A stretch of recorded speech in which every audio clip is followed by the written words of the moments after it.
এই শ্রমিক সব আসামকের আদিবাসী না লাগায়। এই যে এখন छोकरी একটা पक्का चौदह आदिवासी बोल के गरिया थे केले गरिया था तो नहीं जाना ला वो स्वयं एक जन आदिवासी लगे।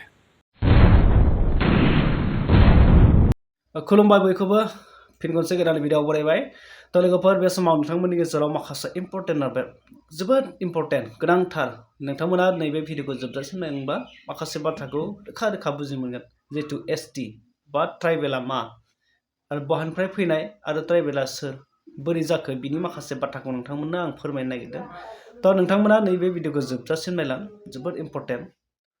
तो लोगोफोर नोंथांमोना साननैसो सिगांनिफ्रायनो नुगासिनो जिहेतु माइना बसुमतारी होननाय सासे बर' आइजोआ आदिवासी हारिफोरखौ रायनायनि थाखाय बिथांनि सायाव एक्सन लानाय आरो गोबां ससियेल मिडियानि गेजेरजों बिथांनि जे सावगारिखौ फट'खौ बायदि बायदि सेन्देलनि माला गानहोनानै एरेस्ट खालामनाय टाक्ला होनानै सेन्देलनि माला गानहोनाय बायदि बायदि नोंथांमोना माने शेयार खालामनाय नुगासिनो दङ टर्चार खालामबाय थानाय नुदों।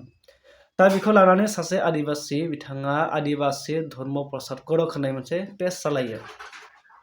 बे माखासे गोनांथार बाथ्रा फोरमायदों। बे बाथ्राया जोबोद इम्पर्टेन्ट आरो जोबोद माने ओंथि गोनां आरो नोंथांमोना बुजिनो मोनगोन नायोब्ला बुजिगोन। तो नोंथांमोना नायग्रो सिगाङावनो आं नोंथांमोननो नैबे ससे भिडिअ क्लिपखौ होग्रोगोन बिनि उनाव नोंथांमोनजों माखासे बाथ्राखौ सावरायगोन। जोहार। हिंदी भाषा में दूटा शब्द है, एकटा हल आदिवासी और एकटा हल प्रवासी। आसाम के श्रमिक सब 96टा जात हैं। ये श्रमिक सब आसाम के आदिवासी ना लगाएं, आसाम में प्रवासी लगाएं। आसाम के आदिवासी 14टा जनजाति लगाएं। आसाम के श्रमिक सब झारखंड, उड़ीसा, छत्तीसगढ़, मध्य प्रदेश के आदिवासी लगाए, जनजाति लगाए, किंतु आसाम के प्रवासी लगाए।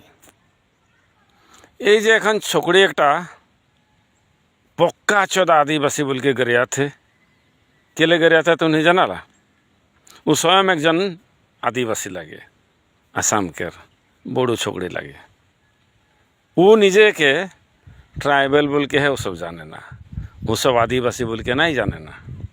वो खातिर वो गरिया थे आदिवासी बोल के। तो आदिवासी बोल के वो खुद के भी गरिया थे और हमने के भी गरिया थे। तो ये आदिवासी जनजाति सब में सोचे कर समझे कर क्षमता खूब कमती है, किंतु भारत देश में बहुत जात है, उकर भितरे ब्राह्मण जात एकटा है, वो सबके सोचे कर समझे कर क्षमता खूब बेसी है। भारत का संविधान जब बनले आर्टिकल 342 5th शेड्यूल और 6th शेड्यूल बनले, तो 6th शेड्यूल के जे सब आदिवासी वो सबके अनुसूचित जनजाति तालिका में अंतर्भुक्त करा होले और 5th शेड्यूल के आदिवासी सबके अनुसूचित जनजाति तालिका में अंतर्भुक्त करा होले और राष्ट्रपति ऑर्डर 1950 में सब कोई के एक संगे स्वीकृति देवा होले है। किंतु जानकारी के अभाव के चलते और हमने के सोचे कर समझे के अभाव के चलते मिसअंडरस्टैंडिंग हो के चलते एखनी जनजाति के भीतरे तर्क युद्ध होते। थारैनो नोंथांमोना बुजिबाय जानांगौ बिथाङा मा होनदों। सब बिथाङा फोरमायनाय बायदिब्ला जितु आर्टिकल 342 नोंथांमोना जुदि आर्टिकल 342 नि सोमोन्दै मिथिनोब्ला नोंथांमोनाबो गुगलाव थांनानै सार्च खालामब्ला मिथिगोन। जितु बेवहाय लिरनाय दङ आर्टिकल 342 आव बेयाव गासैबो ट्राइबेल शेड्युल ट्राइबनि गासैबो सोमोन्दोखौ बेवहाय लिरनानै दोनदों आरो बेखौ माब्ला लन्च खालामनाय बेखौबो नैबे आर्टिकल 342 खौ माला लन्च खालामनाय बेखौ खोन्थादों। 1950 आवनो बेखौ माने थिक खालामनाय जादों होननानै बेखौ माने बे आर्टिकल 342 बेयाव नोंथांमोना नुगोन, फरायनो थांब्ला नुगोन। स' बिथाङा बुंदों जितु दा बर' आइजोआ रायनाय बियो आदिवासिखौ रायनाय माने गावखौबो रायना लानाय होननाय जादों आरो बुंदों जे आसामाव थानाय आदिवासिफोरखौ आदिवासि होना बेखौ पुरबासि होननानै बुंदों बिथाङा। पुरबासि आदिवासि होनोब्ला जों गासैबो ट्राइबेल हारियानो आदिवासि, नोंथांमोना बुजियो ना? आदिवासि माने ट्राइबेलफोरखौनो आदिवासि होनो। जेरै नोंथांमोना साउथ आफ्रिकाफोरनिखौ हिन्दीयाव बा हिन्दी भाषायावनो जे सा ओनसोलाव बा हाजोआरियाव थानाय मानसिफोरखौ माने आदिबासि होनामोनब्ला अब्ला जोङो आदिबासि जों हाजोआरि मानसि बा जों माने प्राकृतिकजों गोरोबफानाय मानसिखौनो आदिबासि होननानै बुङो। दा बे बाथ्राखौ बिथाङा रोखा रोखा फोरमायदों।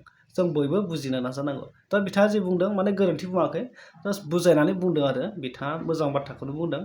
आरो जिथु जों आदिबासि होननानै बुङो, जोंनि आसामाव बिथांमोनखौ आदिबासि होना बेखौ पुरबासि होननानै बुङो।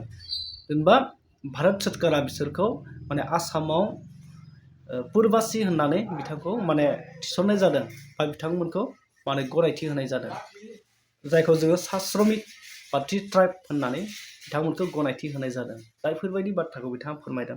अब्ला नोंथांमोना बुजिबाय जानांगौ, बिनि सायाव आं बांद्राय बाथ्रा बुङा। जिहेतु आइजोआ बेबायदि बुंनाय, बिनि सायाव बिथाङा निमाहा बिदोंमोन। नाथाय निमाहा बिनायनि उनाव गोबांथार पस्ट खालामबाय थादों। बेबो एसे माने साननो गोनां, जोंनि बर'नि सासे आइजो जानानै बिथाङाबो एसे लाजिथाव जाहैबाय बा हारिनिबो एसे माने लाजिथावना जाहैबाय। दा बेफोरबायदि माने नुनाया आरो। दा बेहाय नोंथांमोना मा बुजिनो मोनखो, मा फोरमायनो सानो, नोंथांमोना कमेन्ट सेक्सनाव थांनानै कमेन्ट खालामना फोरमायदो। थ' नेक्स्ट आपडेटआव लोगो मोनगोन। थेंक्स, बाय।